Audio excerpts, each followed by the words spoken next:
few weeks later, I got a phone message from Mr. Longbaugh asking me, he says, I need to talk to you as soon as possible. And I was like, what have I done wrong from a few hundred miles away? It's kind of crazy. But once he brought this idea to me, there was no way I would miss this.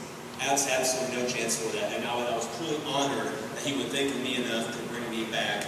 And now that I'm here, I am truly humbled. If you take a look at who is sitting in that seat, it is unlike any other job in this state, maybe in this part of the country. It is truly amazing. And having stepped away now a little bit, I understand that more than I ever did before. I mean, we have the gentleman who totally laid the framework for this whole thing in Coach Deacon.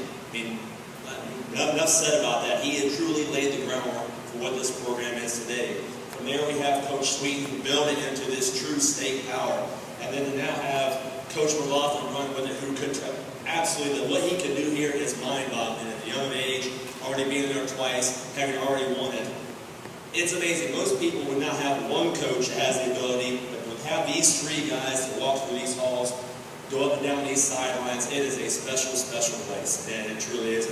And they should be commended for what they've done, because I don't know if you realize how special they are and what it is they've done for this part of the state and basketball in this whole area.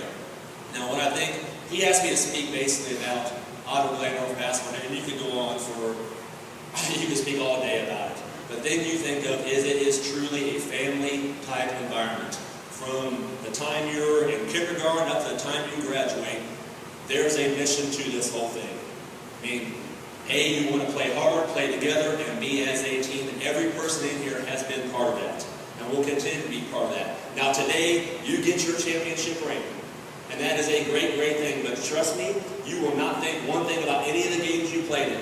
As I stand here talking, what you think every time you see that is you now are part of a fraternity of people that can never take things away from you. These are your brothers, these are your family that you're sitting here. As I look up here, I see a few of the guys that I was fortunate enough to coach. Sure, I remember the game stuff, but I remember all the other things. I remember Josh Johnson throwing the ball in the air at the end of the game. I remember the locker rooms after the game. That's what I take away from this. And every time you see your ring, that is what you'll think of. Your family, your brotherhood, and it is an amazing thing. No matter where you go, people know Ottawa-Glenorchy basketball. Even still to this day, in Louisville, Kentucky, I will go around and they say, and I kind of talk about where I'm from, they know Ottawa-Glenorchy Titan basketball, and that is an amazing feeling. So there are always people out there watching you, always people that can do things for you. You had a great accomplishment. I'm darn proud to be here. I'm darn proud that you won it, and thank you for having me.